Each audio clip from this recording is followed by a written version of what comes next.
Picture this. The journey ahead starts here together, and together we can build a brighter future. You are listening to Illuminating Hope, a podcast of Hope House.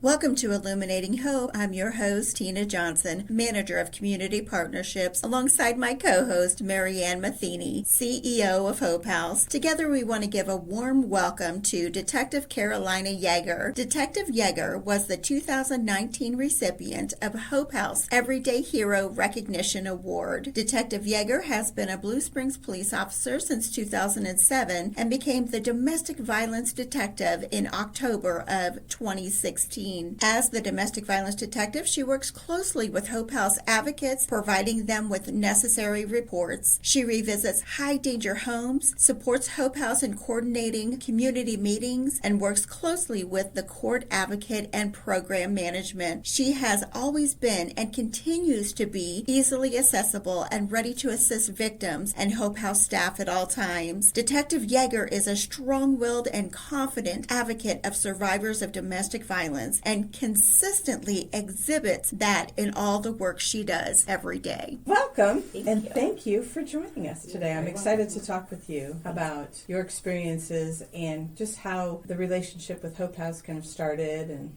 so we're going to just dive right in. Perfect. So could you just kind of share, how did you come to be in law enforcement in the first place? I always wanted to help people. Growing up, we had no resources that my family probably could have used. Also, I was an immigrant juvenile because we weren't born here, but we migrated, and realizing that there was just a lack of resources and connection between the Latino culture and law enforcement. I thought this would be perfect because not only could I deal with juveniles, I could deal with there's just so many different things that you deal with in law enforcement. So that was kind of really what set me off.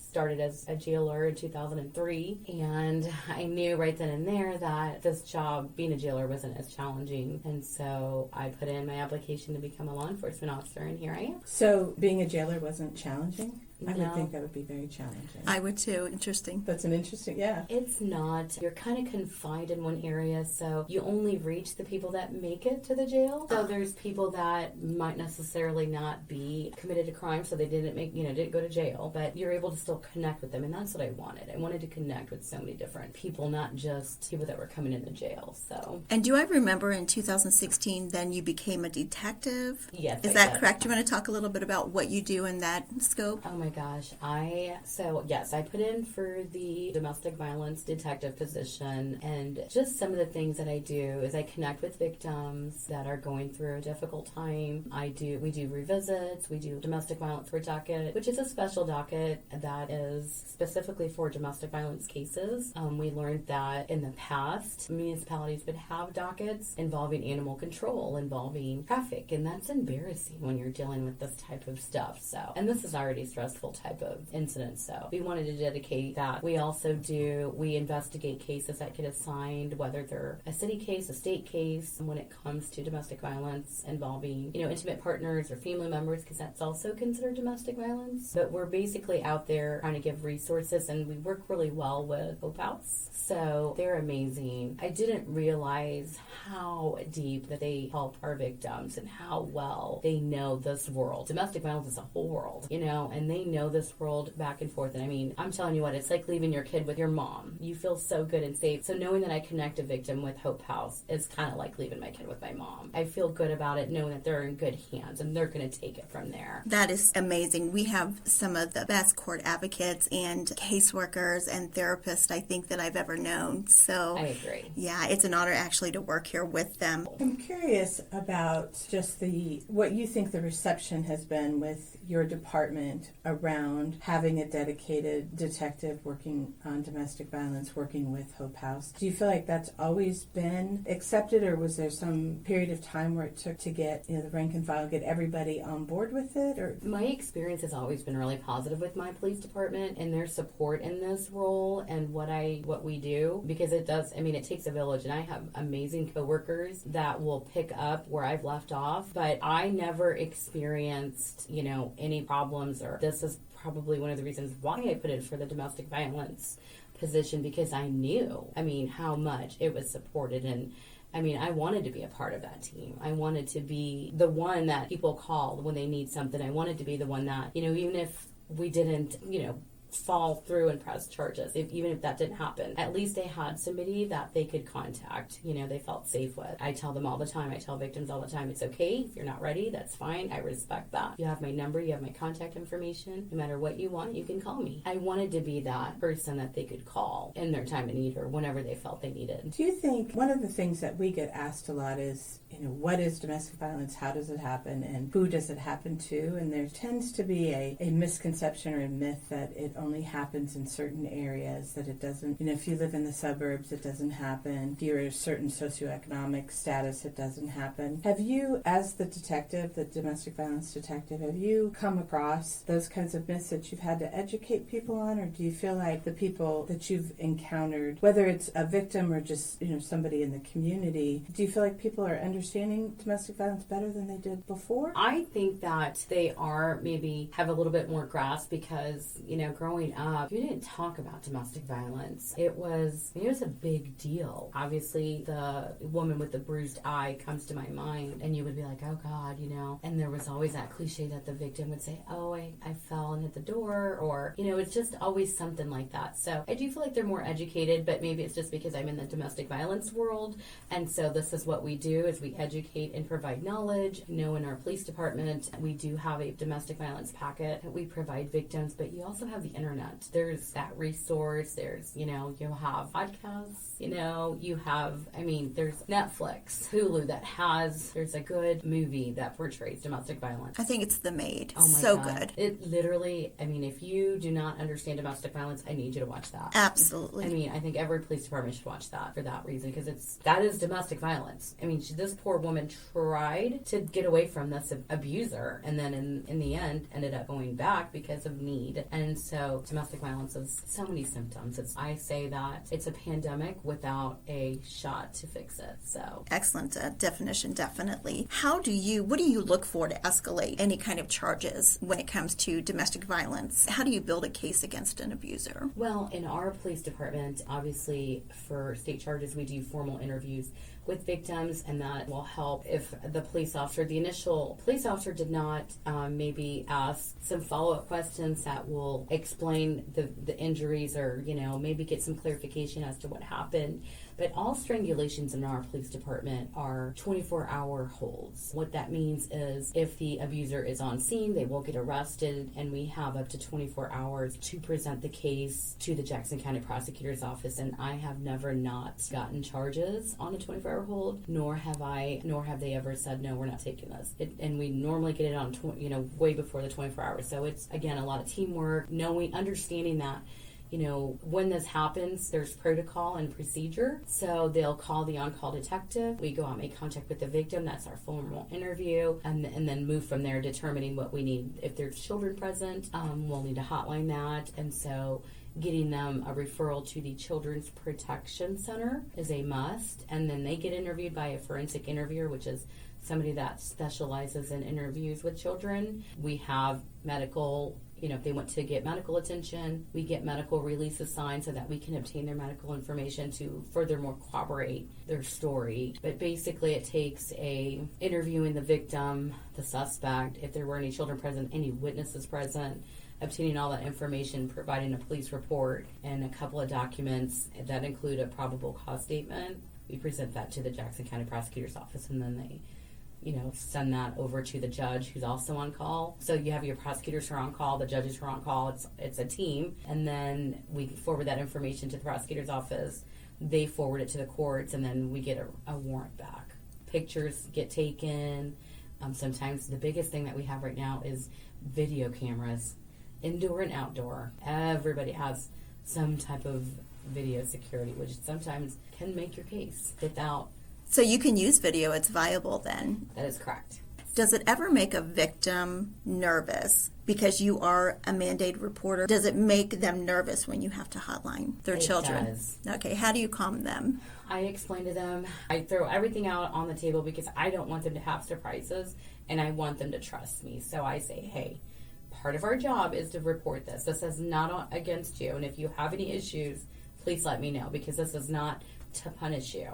But we want to make sure that the children are safe, and, obviously it's still their choice whether they choose to participate in the forensic interview for the children. But, we explain to them, this is not against you. These are not your actions. These are because it happened. They were present, and that's part of our job. So if anything else happens of that, if you feel like you're getting, call me and we'll try to figure something out. Because I'm sure the reassurance is very much needed at that point, because most of your domestic violence victims feel, well, their worth is in the tank, and so they're probably afraid of losing their children because they've been told by an abuser, most of them, that if you leave, you're not taking the kids. That is correct. Or they say that they're going to take them away from them. Right. And so I know in the past we did have that problem. I know Hope House works very close with Children's Division Services to get that education to say we're not punishing the victim. Like, that has to stop, because that was part of learning about domestic violence. I mean, I was guilty of saying, hey, you're going to be with this person, you're putting your kids in danger. I was one of those people that believed that. But after being to a lot of trainings and understanding, like, that's not what we do, that's not okay. We have to support them, as well as we ask the victims to do so many different things. You got to go get medical attention. We need you to go to the ex parte court. You got to do an emergency ex parte. Like, they're gone for anywhere from 6 to 10 hours after the incident happened. I can't imagine what that would be like to me. Like, right. That would be crazy. But then the abuser just gets to live his life free and clear, not having to worry about anything. So we can put the pressure more on the abuser. Like, why are you with this person if they're crazy or, they're not a fit parent? All the things they come up with to justify the abuse. Correct. So one of the things that we had been talking about was your culture, where you come from, and how being in the law enforcement can help you bridge some of those gaps that are there. Can you talk a little bit about that, some of the cultural things that you know are present, and then how you've been working to address those? Yes, I am Latina, so growing up, we kept our problems inside our home. We did not call the police. We didn't talk about it outside of the home. It just stayed in the home. And so when I come into contact with some victims, I ask them, why didn't you report it? And they say the same thing, because we don't do that. And I'm like, okay, well, this is not okay. I take that opportunity to explain to them, like, this is not okay. And what we were told is not correct. We need to report these types of things. Even if you don't want to assist with the process, I give them all of their options. I give them, again, a packet that's in Spanish. I give them information that's in Spanish. I want to make sure that they are fully aware of everything that they need, or, to succeed, or whatever they need. And if they don't want to leave the abuser, it's okay, but you can call the police, because it's not okay what they're doing. So it's very important that I explain to them, as I get it. I'm from the same culture as you. I was told the same thing, and man, if there were so many things that I could do differently, I would, I wish that we could maybe educate some of our community about these types of things, because had I not been in this culture, I wouldn't think that, I would be like, well, that's their fault for not calling the police. But that's not, they aren't taught that. And so you respect, and you respect what your elders tell you, number one. So if your parents are telling you we don't do that, you're going to grow up into that. That's how you're raising your kids. So now they have children that they're raising, not calling the police. It's got to stop. It's almost like you have to retrain your brain and just shift your focus on, it's okay to call law enforcement for help. It's okay to call for help, period. Yes. There's also that trust issue with law enforcement. And so I think that it's important that we show all the members of our community respect. And we have to do the right thing when it comes to a victim, because if we don't, that's going to make a big impression. And so that's another thing that I heard with victims, that they had called the police and they didn't get the respect, or the officers didn't believe them, or they just downplayed their incident. So I would be like, well, I'm sorry that happened, but that's not okay, and that's not how things should have went. And I explained to them how things should have gone, so that they know in their head they didn't do anything wrong. They were failed. And so that's not going to happen moving forward, because now you have a better officer, and sometimes you can explain to them that not all officers are the best. They're not doing the best work. They're not doing, because there's nobody holding them accountable. So, do you think it's a matter of domestic violence education, and where do you think that that's lacking in our community as a whole and in law enforcement? I really do think that we need to bring domestic violence education into our schools. So many of these kids live domestic violence. Let's take a Latin family, Mexican family, who they're told not to talk about it. So they go to school and they're not okay mentally. They can't focus on it because they heard their daddy or mommy say something that scared them. And so who do they have to reach out, So you've got that. And I also think in our community, we have a lot of businesses, corporations that maybe lack domestic violence education. So many coworkers know that something's happening, but they don't know how to help, or they say, well, I told her to leave him and she doesn't want to. So, there's just so much more that we can do. I know that we're trying and we have online resources and things like that, but I really do feel like it needs to be, hey, this corporation, like let's take Walmart. Walmart's a pretty big corporation. How many employees do they have? Are they educated in this type of thing? And then, the other thing that I've learned with victims, with their employers, they don't have that education. They get told, you got to come to work or you're going to get fired. So if they have that education, these employers, they would know that they can't do that on a domestic violence victim. Especially on the middle management, upper management level. Mm-hmm. It's so important to know what red flags are. Correct. And what they need to look for in these employees. Right. I think the education piece is like one of the biggest jobs that we have, and it never ends. Right. We're talking on a regular basis to people from all over in different occupations, and it doesn't ever stop. I think one that kind of makes me lead into some of the things that we've been doing with law enforcement. We really have tried hard to partner so that we can make sure that the victims get the attention that they need and they get the service that they need.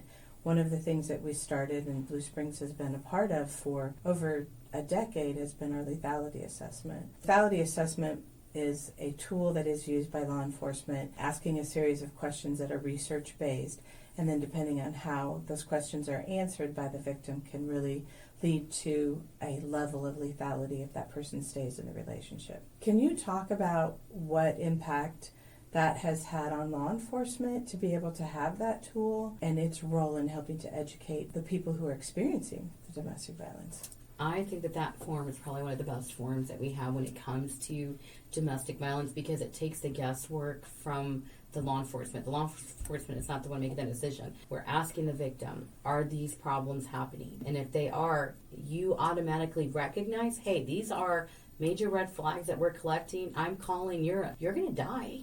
Like, that is the reality of the situation. So I don't have to, like, sometimes the victims don't talk to law enforcement and explain to them everything that's going on. So with that form, it kind of takes a little bit of that. I'm asking these questions because I want to know. It's more of, hey, this is part of my job. We're going to assess the situation. So I think that form, I think everybody should do that form. Business corporations. That way they're able to also get them connected to services because I'm telling you, they may not tell me or may not be ready for me, but when it comes to an advocate contacting them and advocating for them, it's a whole different story.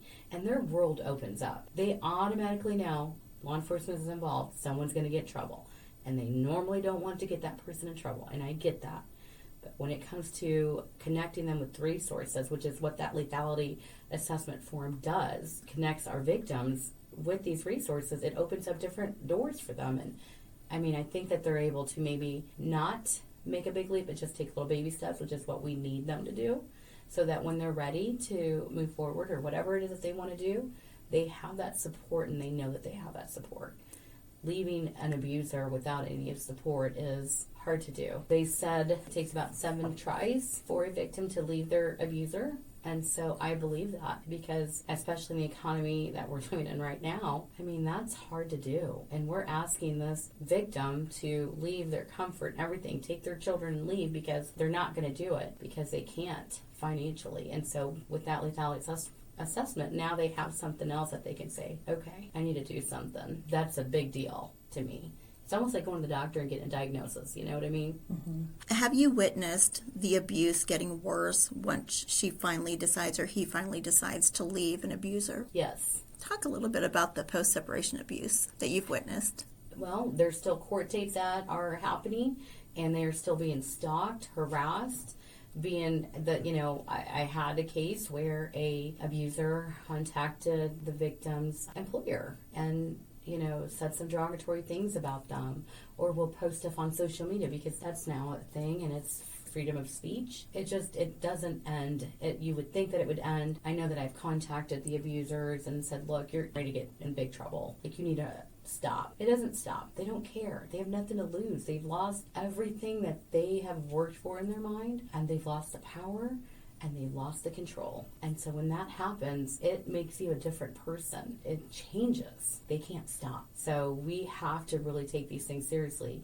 So that lethality assessment guides us like, hey, you've answered yes to more than 1, 2, 3, that are very dangerous. So we got to get you some help. And so the next step then is you complete that assessment with the victim and then offer, and you make the call to Hope House. In this situation, we're partnering with the law enforcement in Eastern Jackson County, and we become then that resource to be able to help someone. And really, it isn't about getting somebody to leave or making them do something that they're not ready to do. It's about offering resources and sharing the information around how dangerous the situation that they're in is, giving law enforcement the tool that they need to be able to say, you know what, I'm concerned about you. If you stay in this relationship, you have a high likelihood of being killed. So let's really get you connected with resources. And you don't have to leave. You don't have to do anything you're not ready for, but at least you have the resources available to you so you know what your options are. And I think that's one of the big misconceptions that people have. If I call the police, then that's going to mean that they will be arrested and I'll have to go into shelter. That nothing could be further from the truth. You don't have to do anything you're not ready to do. But I do think that is, to me, from my perspective, and I don't know what your thought is, but that worry that your abuser is going to be arrested and taken is such a concern for people, that somebody outside of that situation or outside of that relationship can have a really hard time understanding that, really have a hard time understanding why someone wouldn't want their abuser to be arrested. I agree with you 100%. I know one of the things too, when we would, use a hotline number and connect them to a counselor, they would be like, well, I don't want to live in this shelter. And we'd be like, you don't have to. I know that I say that first when I'm trying to educate the victims, and I explain to them, you're not required to live in there. You can live in your home and they can help, whether we need to change your locks, whether we need to get you some video surveillance. These are things that are going to help you be at peace. Now, if at any point in time you don't feel safe because of this person's actions, you can call 911 or we can get you into a safe place. And that's what we call it in our police department, is a safe place. They were taken or transported to a safe place because we don't put that information. The other thing is our lethality assessment forms are only for law enforcement. It's a tool for us, and we don't share that with anybody else. And we also explain that to our victims because we don't want them saying, hey, and then they're trying to get that information to their attorney, and their attorney doesn't have that. So we make sure that we tell them that that's not part of the report, it's part of something that we use. So I agree. There's that misconception. And it's hard. Like I said, we play a role where we have to enforce the law. And so I'm telling you, when I connect our victims to our advocate, I'm like, listen, they're going to take care of you better than I do because that's their wheelhouse. That's what they do. I mean, they will help you get through therapy if you need to, whatever referral you need, back to school supplies. I mean, something. If you need something, they'll try to figure it out for you, but you have to be the one that makes that phone call, and you have to be the one that says, I need this. Because a lot of times when we're there, they don't want to talk. They downplay their injuries. They don't want medical attention. They don't want to talk to anybody. And they're trying to process everything that just happened. Like when they call the police, something bad really happened that made them call the police. So we have to take that into consideration. And I mean, victims are there's so much that goes on with them. Heartbreaking because they've been through so much, and it's like, we just want to help. Please let us help. It's such a complex situation too, and I think it's our responsibility, I feel like, to help educate that. Just addressing one piece doesn't solve anything, doesn't make it go away, doesn't make all the problems go away, and actually can make them worse in some respects because, you understanding that if an abuser is put in jail, they could be the primary breadwinner, and then where's the income going to come from? How are they going to take care of their children? How are they going to pay their bills? There's so much that goes into that. Our philosophy, and I think that the work that we do with law enforcement especially, is about giving people choices, that the choices have been taken, the option of having choices has been taken away from them. So it is about allowing them to make decisions that are right for them. Whether we understand them or not, it is their right to be able to make decisions that fit for them. And then we work with them, help safety plan, help address those barriers that are in place, but doing it in the context of what they want. Yes. So I think it's also important for us to say that lethality assessment doesn't just happen. There's a training that takes place, and no one is just going out there and just doing this assessment. They have had training, they understand the connection with Hope House, or if it's another program, if we're not the partnering agency that works with them. So no law enforcement is just out there doing that. They're going through a training, they have an agreement from the top that this is what we're going to do, and it's a partnership. It's important to make sure that we say that not anybody can just go and, I'm going to do this assessment now, because it does require an understanding of the tool that you're using. That is 100% correct. You are correct. We didn't just make up this form. Right. I mean, it was like you said, a partnership where we presented it and then agreed, and then part of that is we are training on this. So when we get new police officers that graduate to police academy, or we get new police officers that are lateral transfers from a different agency, that is part of our training, as we talk about this lethality assessment program that we have in place and why it's important. And we do it with every domestic violence call. It does not matter if there's a police report taken or not, because that is a way to connect services to this victim. And so it also gives our advocate another way to follow up with a victim who may not want police services. I mean, it's just a great tool. It's a great tool. What are some of the questions, if you can say, on the legality tool? One of them does he or she know about kids that are not his? Has he or she ever followed you or controlled your daily activities? What are some things that worry you about this person? That you didn't get to mention on these questions. There's a total of 12 questions. Our police department has adopted or incorporated a 13th question. When advocates would get our police report, in the police report, it did not say if it was safe to leave the victim a voice message. So we incorporated that into our lethality assessment form. So when they get that, they have the victim's information and that it's safe. And if it's not safe, then what's another phone number or an email that we can contact you at safely? Well, I'm just curious, as law enforcement, what is it that you think is important for people to understand about you and what you do? I think there's just a lot of different feelings out there around law enforcement based on people's interactions and responses. So as an advocate for law enforcement, what would you want people to understand about you and your role? I think that I would want them to understand that, domestic violence is different for every case that we get. And so not every case is going to have the same outcome. And, I want family members to understand that when we talk to a victim, we really want to support them and explain to them and give them all the information. But ultimately, like you said, it's their decision.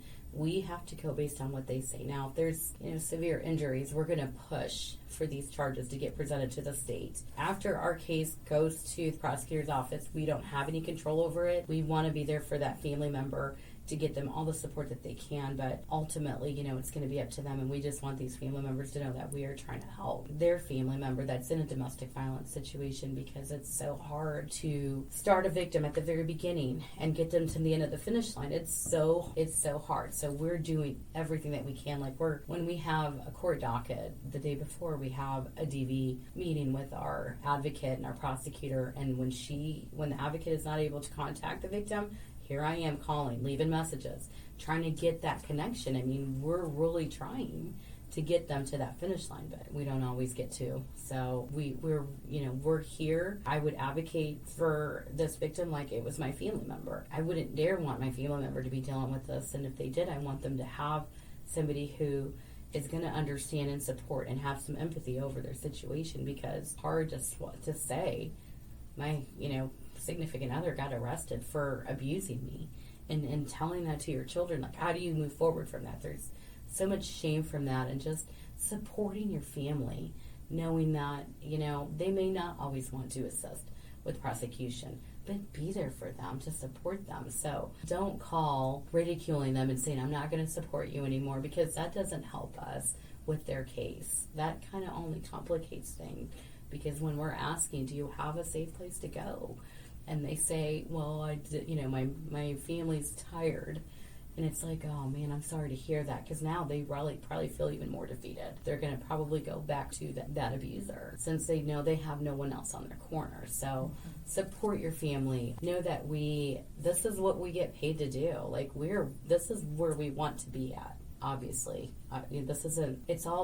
Domestic violence is nothing. There's nothing cute or sweet about domestic violence. It's very sad, very unfortunate things that happen. So we want to be doing this. So if you know where an abuser is and law enforcement's trying to find out where that person is, help them out. Don't hide that person, because we're going to continue to do this, and we just want to help your law enforcement officers out. If you see something, if you hear anything, if you have video, be that person that speaks up and says, here's what I have, here's what I saw, here's what I heard. A lot of times we do talk to witnesses and they don't want to be involved, which we can't force that, but God, how many cases can we make with witnesses, or they provided some things? So we're out here trying, but we need some help too. It takes a community. It really does. It really does, and it takes an empathetic community. And I think that's what I'm reading right now, is how much empathy you have for victims of domestic violence. And we can't thank you enough, as far as on behalf of Hope House, Marianne, and myself. Thank you for being the public servant that you are, because it's hard for us